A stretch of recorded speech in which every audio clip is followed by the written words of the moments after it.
Hello, and welcome to lecture number 23 in our series on the foundations of Western civilization.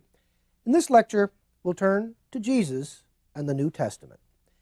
We'll turn to a set of phenomena that we can see so very clearly in hindsight, were actually among the most momentous developments of the Pax Romana, the emergence of a new religious faith that eventually would sweep the Roman world before it.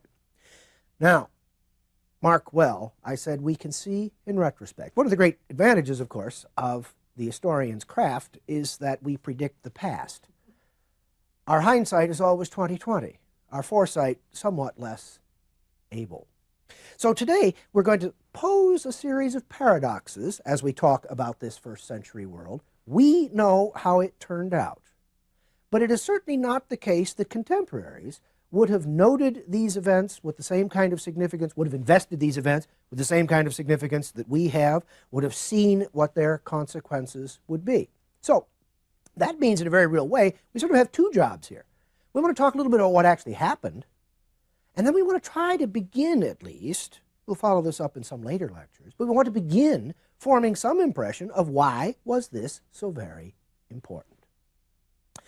Now, we have to avoid there the temptation to say that it seems so obviously important to us in retrospect that it must have been important from the very beginning. Let's assume that that's not the case, and let's see if we can explain the importance. Now, why is it that this all seems paradoxical? Well, the people who followed Jesus, we can call them Christians, were a tiny sect in a small, backward, unimportant province of the Roman Empire.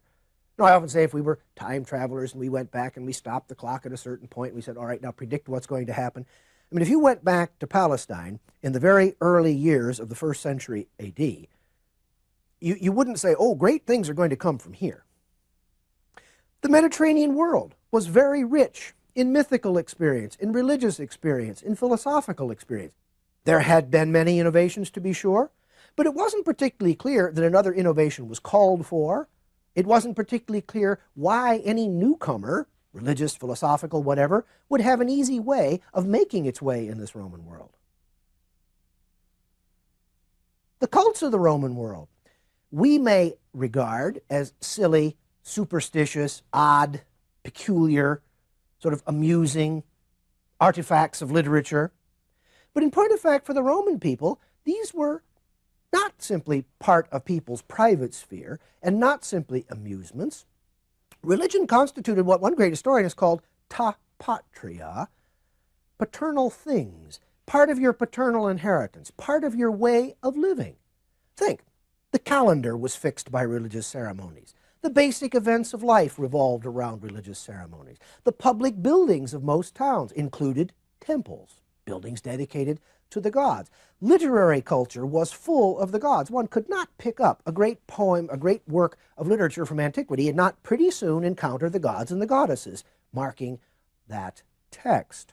So religion was something that people in the ancient world experienced every day, and it was part of their community, it was part of their family, it was part of their culture.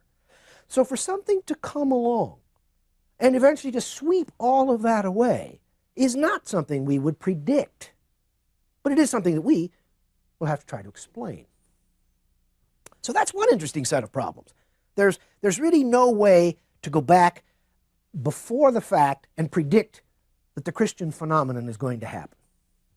In the second place, if we're thinking as historians, just as historians for a moment, we would have to say that our texts, our sources, our documents are late, limited, and partisan. As we'll see in just a moment, I'll put some flesh and sinew on this skeleton. The basic texts that we have come 30, 40, 50, 60 years after the events about which they're written. Now, for ancient history, that's not so bad. That's pretty close. For modern history, we would say that's pretty remote evidence. But it's also important to say we don't really have a lot of evidence. And it's also important to say we don't really have any evidence from the other side. It isn't as if we have a kind of a balanced view, several different people taking widely divergent views and enabling us to triangulate among all these views. What do we have then, actually, as sources? What materials can we turn to? Well, the oldest materials are the Pauline and Catholic epistles. Now, this material dates from between 49 when Paul left the East, left the Jerusalem conference in 49 that is reported to us in a work called the Acts of the Apostles, and began his ministry, his sort of missionary work, if you like, in the Eastern Mediterranean, down to 62 when Paul was executed at Rome. So we have a body of epistolary material that dates from, we can date it pretty securely, between 49 and 62. Now in this material we can begin to see for the first time an attempt to systematize teaching and an attempt to create an official version of the past, to say here is how we will remember the past and here are the things that we teach. There's also, however, evidence of controversy. Paul, if we think of, for example, his first letter to the Corinthians, he starts off, so I'm delighted to hear from you, and I'm so glad you're praying for me, and I'm going to pray for you as well. Now, I have one or two things to talk to you about.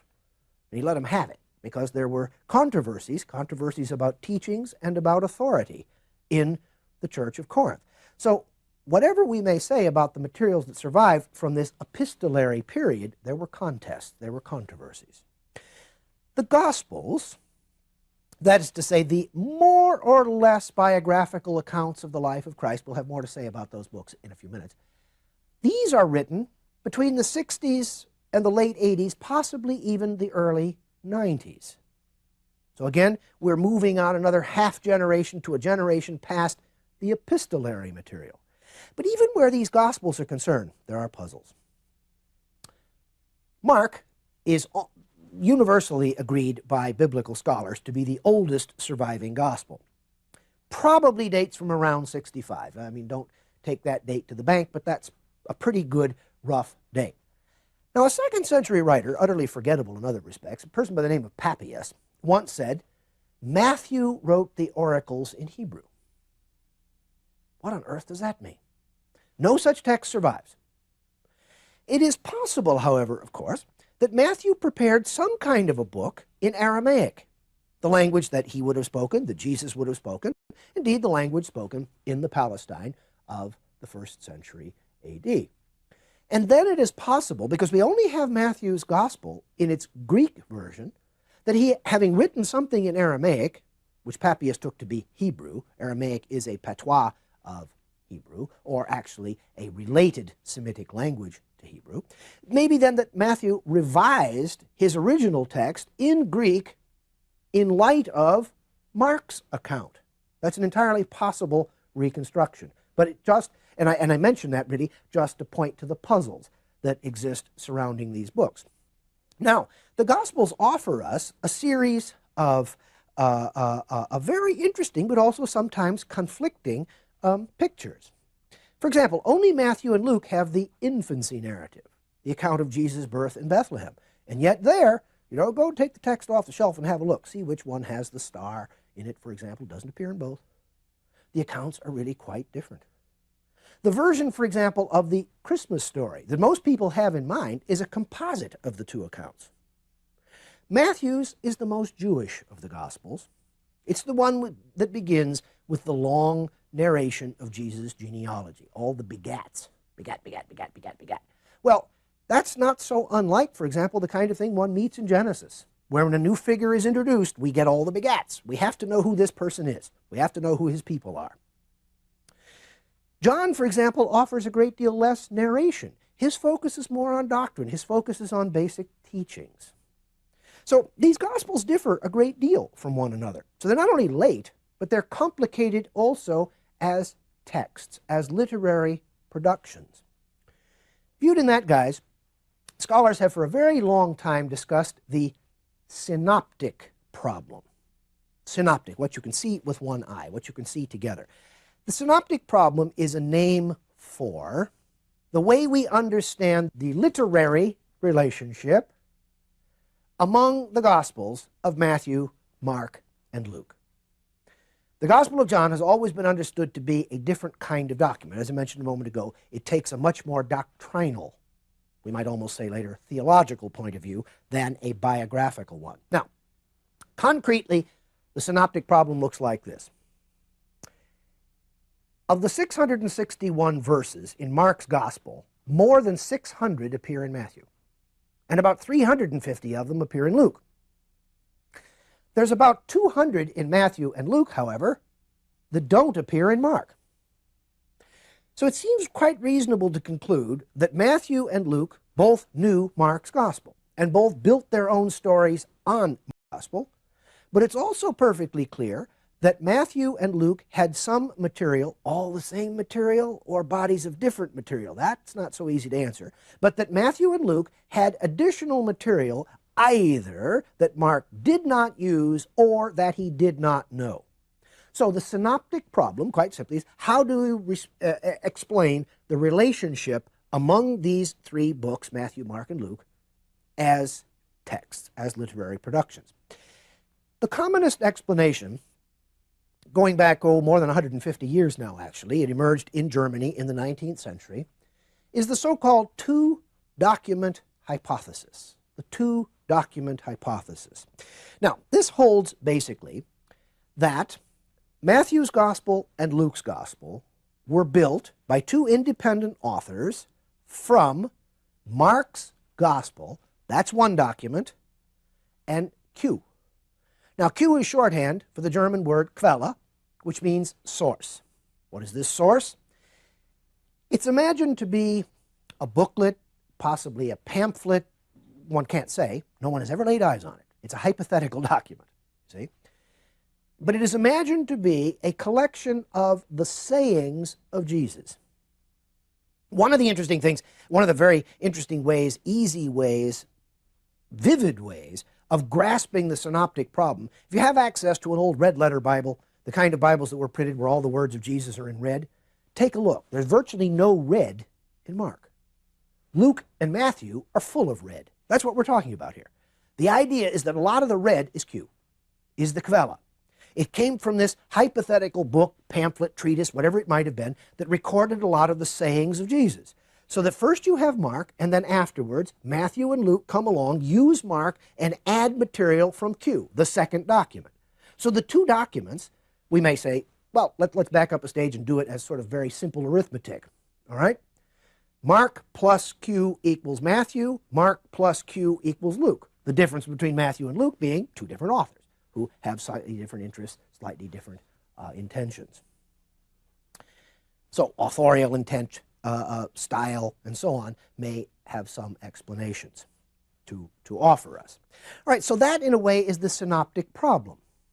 Now, what that really points to is that if we're going back then to these biblical materials and we say, all right, we want to elicit historical information from them, you see, we have obviously a very complicated set of texts to use as witnesses to historical realities from earlier times. All right, are there other puzzles hiding in these texts for us? Are there other things that we need to know about these gospel narratives? In antiquity, the public deeds of great men is what history was normally understood to be. Biography was normally understood to be the revelation of personal character. So we have here a couple of works, these texts, these gospels, these synoptic gospels, that are in some measure history, and yes, indeed, they do lay a good deal of focus on the public deeds of Jesus, and they are in some ways biography, although they leave great gaps, but they do lay some stress upon the character of Jesus. Now, the fact, for example, that two of them give us an infancy narrative, and then Jesus disappears until he's about 12 when he appears teaching in the temple, then he disappears again until he begins his public ministry, is not unusual for ancient biography. We didn't need to know all that, because biography and history, in a sense, complement. It's public. And we cannot see the character of a person until that person becomes public, as it were. For us as historians, however, it leaves enormous puzzles. Boy, would we like to know things that those texts simply did not set out to tell us, simply had no intention of telling us. Okay, what do we know with reasonable certainty? What kinds of things can we take from these texts and say, these seem to be established facts? Or perhaps to put it ever so slightly differently, we're saying what had, between the 50s and the 90s of the first century AD, what had come to be the story as it was told. What did they assume to be the facts? Well, there was a person called Jesus, and he was born in Bethlehem in Judea, but he grew up in Nazareth in Galilee, quite far to the north. He was presented in the temple for his circumcision a few days, presumably, after his birth. He then vanishes from us. He then appears in the temple teaching at about the age of 12. That's it. That's what we know about Jesus' youth. When already a man, Jesus went down to the Jordan River and was baptized by a man named John. History comes to call John the Baptist. Jesus then began to preach publicly throughout Galilee. And eventually, after a time period whose length is traditionally 3 years, but which cannot be fixed precisely, there is actually not in the Synoptic Gospels a clear chronology, Jesus went down to Jerusalem. In Jerusalem, Jesus' teachings aroused the ire of various factions who denounced him to the Romans. To maintain peace, the Romans acquiesced in Jesus' public execution on a Friday. In the firm belief of his followers, Jesus rose from the dead on the following Sunday. For a few weeks more, he appeared from time to various groups of people before he ascended into heaven. Now, the narrative that I have just given is sort of the essential minimum. That's basically what we can say the story had come to believe as the basic definitive facts. But even in giving you that brief narrative, I have patched it together from the 4 Gospels, because no one of them gives us that whole story absolutely straight through in all those details. The account, moreover, is riddled with historical puzzles. Let me just mention a few of these by way of example, not by way of calling into question the validity or importance of these texts, but I do want to say that in viewing these texts, they have somewhat different standing if one views them as a Christian believer or if one views them as an historian. So for the moment, I'm merely looking at them as historical documents, as if they were like any other kinds of historical documents. Luke says that when Jesus was born, Quirinius was governor of Syria. And he says that Jesus was born in Bethlehem, where his parents had gone to register for a census. Okay. Inscriptions prove that there was a man by the name of Quirinius who was governor of Syria, and indeed there was a census taken under Quirinius's authority. But that census happened in the year we call 6 or 7 AD. There was another census in the Roman world, fixing the tax records actually is what these censuses were, not counting people. But anyway, in the year we call 8 BC. But as yet there was no Quirinius in Syria. Matthew and Luke both mention King Herod. He died in what we call 4 BC. So we can either have a census and Herod and no Quirinius, or we can have Quirinius and a census and no Herod, but we can't have them all. Well, most historians have said that Jesus is probably born between about 8 and 4 BC, perhaps a bit closer to the second of those years. Luke says, chapter 3, verse 1, that John the Baptist began preaching in the 15th year of the reign of the Emperor Tiberius. Now, if they were using Syrian reckoning, that would be the year 2627 AD. If they were using Roman reckoning, 2829 AD. Now, did Jesus meet John immediately after he began preaching? Sometime later on? A year, 2 years, 3 years, 4 years? We don't know. We're not actually told. We're not actually told that. Our way of patching these stories together tends to link them all very closely. Tradition, and only tradition, says that Jesus was 30 when he began his ministry, and that he preached for 3 years. Much later, much later, the 5th century actually, early 6th century, Christian chronographers decided that he began his public ministry in what we call 30 AD. Well, then they reckoned back and got their 0 point because they assumed traditionally that he began preaching when he was 30, and that he preached for 3 years, therefore he died in the year 33. Well, you know, it's a question. When did he actually meet John the Baptist and then begin his public ministry? How long did he actually preach in public? We don't really know. When was he actually born? Well, at least 4, 5, 6, 7 years earlier than the traditional chronology fixed in the 5th and 6th century AD actually had it. So Jesus must have been somewhere between 30 and 36 when he began his ministry, and somewhere between his mid-30s and about 40 when he died. Well, I stopped there with puzzles. One could go on and on. These are the kinds of intriguing little problems that the texts throw up for us as historians. But let's remember that these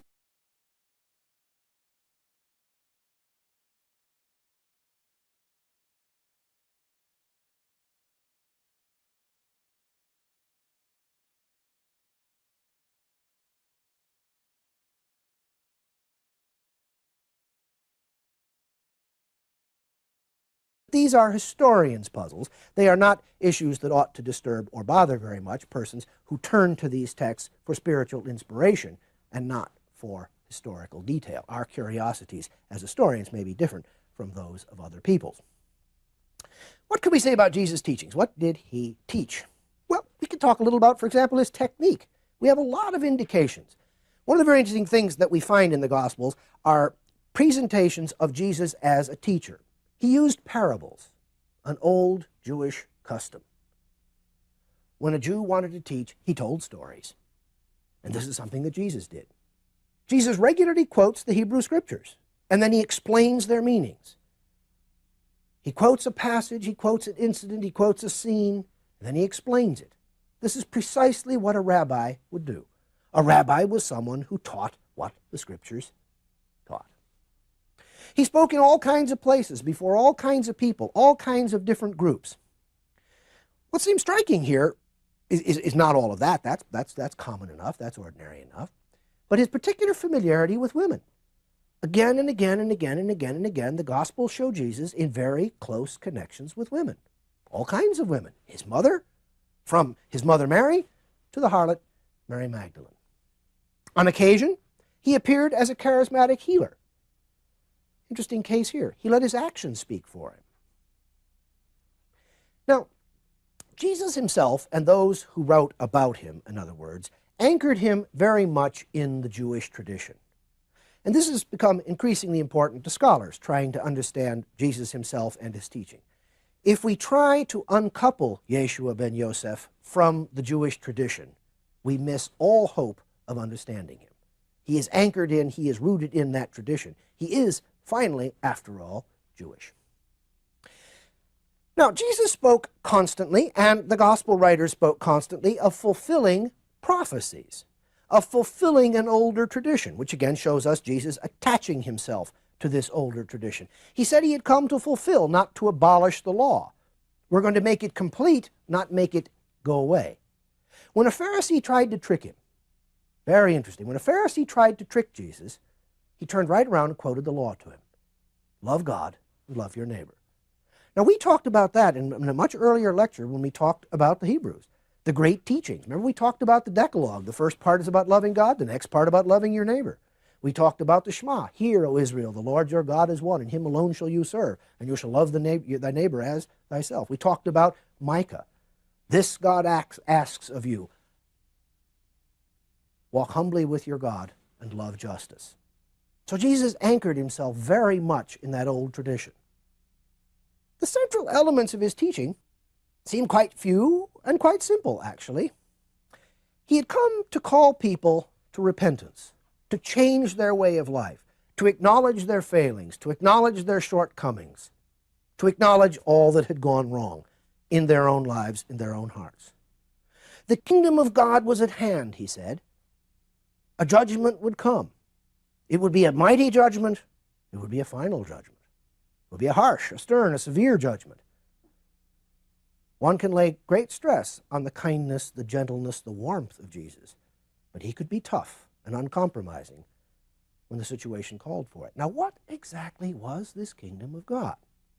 Well, that, for some 2,000 years, has been subject to some interpretation. Is it something that existed only in a transcendent world beyond us humans? Is it something that was going to be brought into being here in this world? It's very hard to say. It is much easier to say what, over a long period of time, the kingdom of God has been understood to be by Christians than to say absolutely clearly what the gospel writers thought it was or what they thought Jesus thought it was. It's very clear that Jesus subverted the world's ways. Love the poor, love the meek, love the hungry, love the suffering. Take up for the Samaritan. Hurl accusations only if you're totally pure. This was an ancient society who, after all, had its great heroes like Achilles and so forth, and liked tough guys that liked winners, you see. And here we're told to embrace the poor, the suffering, the outcast, the sick. We're told that disposition of heart is much more important than the letter of the law. The wonderful story in the Gospels about the widow's mite, the poor woman who comes to church and offers much of her little, as opposed to the person who gives much, but out of his vast fortune. He feels very satisfied and happy with himself. Jesus took a somewhat different view. Now, the story of the widow's mite illustrates two themes in the points that I have just been making over the last few minutes. First of all, it's a wonderful parable.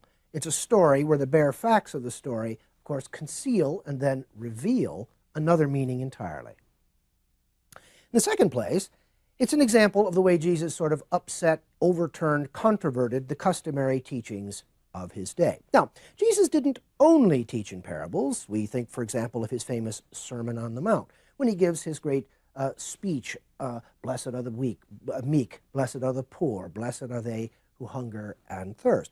Or when his disciples, for example, asked him to teach them how to pray, and he taught them, Our Father, who art in heaven, and so on. But parables were his customary mode of making points, and he told lots of them, strewn variously through these Gospels that I've been mentioning. Again, an interesting example of the synoptic problem is that we'd have some of the same parables appear in more than one Gospel, some appear in only one Gospel. We have other ones that sort of upset conventional thinking. For instance, the story of the prodigal son, one of the most familiar of all the parables. A man has two sons. The younger asks him, well, let's now divide up our inheritance. Give us what we are due upon your eventual decease. The father agrees. He gives his younger son his half of the inheritance. The son goes off to a far land, dissipates everything he's been given. His father knows about this. His other son stays home, is dutiful, is diligent, works hard, sort of the model upstanding citizen and all of that. But always the father grieves for the younger son. And finally, the younger son, the prodigal son, comes home. And much to the distress of his brother, the father receives him with great joy, gives him wonderful clothes, puts a ring on his finger, and treats him with great compassion, great forgiveness, great understanding. Now, that's not unlike, for instance, the story of the wealthy person who wants to give a great banquet, a great luncheon or a great dinner, and he invites all of the elegant citizens of the nearby area to come. And as the time for the meal draws near, he discovers that none of these people are showing up. So he goes out and he meets one and then another and then another. And they're all making excuses. Well, I have business to do. I have to go look after my fields. I have to look after my responsibilities. So eventually the guy decides to go down to a crossroads and basically round up a bunch of street people and bring them in to his banquet and treat them then to the wonderful food and drink and hospitality that had been prepared for others. So again, the idea that those who may have great wealth, great power, great position in this society who expect much may not, in fact, be the ones who in the long run get much. We think of other stories, for example, the man who needs workers to help him in his field. So some people show up early in the morning, he puts them to work. People show up at midday, he puts them to work. People show up in the middle of the afternoon, he puts them to work as well. And at the end of the day, he pays them all the same. Now this would strike us then, as indeed it struck them in the story, as not fair. But of course the idea is that the reward is the same for all. You see, the reward is the same for all, and every worker is worth his wage. The story of the man with the talents, the harsh master who leaves and trusts one slave with 5 talents, one with 2, and one with 1. The slave who is entrusted with 5 talents invests it wisely, makes 5 more. The slave with 2 invests wisely, prudently, makes 2 more. The other slave, scared to death, he buries it in the ground. Well, the master comes home, and each slave comes in turn and reports on what he has done to the first 2. He says, oh, that's wonderful, that's very good, I'm so very pleased. To the last one, He says, well, you miserable, worthless, good-for-nothing person. You've just wasted your time. You've wasted my money. You could at least have given it to the bankers and made a little bit of interest, you see. So the idea also here is that one cannot just rest on one's laurels. One must act. One must do what is right. So disposition of heart, as with the widow, as with the prodigal son's father, as with the man giving a banquet, disposition of heart matters, but it also matters to do what is right. Well, despite his remarkable teachings, despite what we know of his long-term success, we must remember that in this world of paradox, Jesus was executed as a common criminal. And he doesn't appear to have had many followers at his death and not many people to stand up to him. In our next lecture, we'll turn to the question of how a movement was built on Jesus and his teaching that proved successful, indeed remarkably successful, over the next 2,000 years, even if, paradoxically, we would not predict that success in light of the experiences of the early decades of the first century.